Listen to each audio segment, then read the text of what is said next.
Pleasant day to everyone. I am Mary Joy Ignacio, and I'll be reporting about materials for cultural awareness, the culture of language, and the language of culture. Let's start. Introduction. Marginalization, limitation. Exclusion complete exclusion of culturally specific content in published teaching materials. Language teaching involves issues of sociocultural meaning, such as attitudes, child-rearing practices, cross-cultural differences, cultural deprivation, cultural identity, culture change, discrimination, and ethnic identity. Okay, so when we say marginalization, it is the rejection of one's culture. Rejection, from the word rejection, refusal, means not accepted. Marginalization is the act of being not accepted. Okay, so we have here issues of sociocultural such as attitude. So why attitude is one of the issues of language teaching? Simply because your attitude or the child's attitude towards other culture matters. It's very important to know a child's attitude toward someone's culture. So we have here the child rearing practices. So kapag sinabi ng mga rearing practices, ito yung kung paano or ano ba yung discipline ng isang bata. Okay, so we have cultural deprivation. So cultural deprivation is someone's or a child's inferior norms. Kapag sinabing inferior norms, ito yung kung paano niya ba dinedeprive ang isang norm or culture. So next, cultural identity. Ito naman yung self-perception ng isang bata. Either culture, perception niya sa culture, or perception niya sa ethnicity. So next, culture change. So, culture change, ito naman yung kung paano or kung gaano katagal na babago yung perception ng isang bata sa isang culture.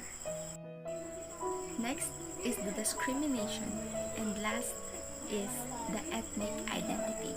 So, kagaya ng culture identity, this is the self-perception of the child towards religion or ethnicity.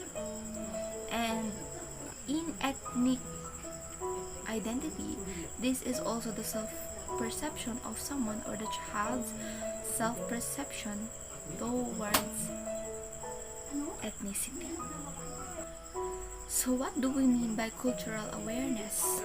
So it says here that cultural awareness is our understanding of the differences between ourselves and people from other countries or other backgrounds, especially differences in attitudes and values.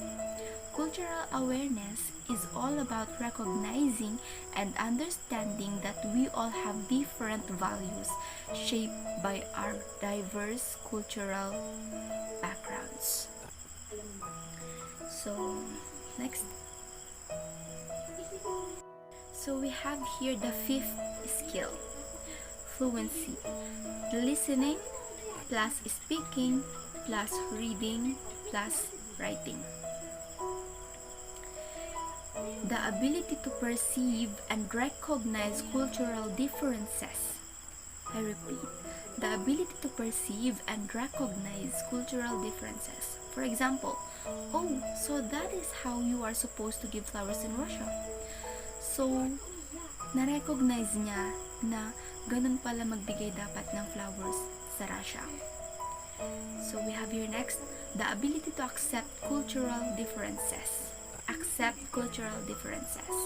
Example, from now on, I must remember to give an odd number of flowers. I must remember. So, dito naman, ina-accept niya yung culture. Na-accept niya yung cultural differences na sabi niya, I must remember to give odd numbers of flowers. So So we have here next, the ability to appreciate and value cultural differences. Appreciate. Sabi niya dito, isn't it interesting that the number of flowers holds significance? So na-appreciate niya na yung culture nila about sa pagbibigay ng odd number of flowers. So, in general, culture as the fifth skill emphasizes the learner's ability to perceive, to understand, and ultimately to accept cultural relativity. So, to perceive, to understand, and ultimately to accept cultural relativity. So, we have here the culture of language and the language of culture. Language and culture are intertwined. A particular language usually points out to a specific group of people. When you interact with another language, it means that you are also interacting with the culture that speaks the language. You cannot understand one's culture without accessing its language directly. So it says here that you cannot understand one's culture without accessing its language directly. So hindi natin maiintindihan yung kultura ng ibang bansa o ng isang tao without accessing yung lengguwahe nila directly. So the overarching aim of the language syllabus is to develop a command of the language as a systematic set of resources. So we should also take note that another country, they do things differently there. Process of acculturation, they do it differently, and we do it also differently. The strategies of defamiliarization, so they do it differently there, and we also do it differently here in the Philippines. Okay, so thank you for listening. That's the end of my report. I hope you learned something from me. Thank you. Once again, I am Mary Joy B. Ignacio, your reporter.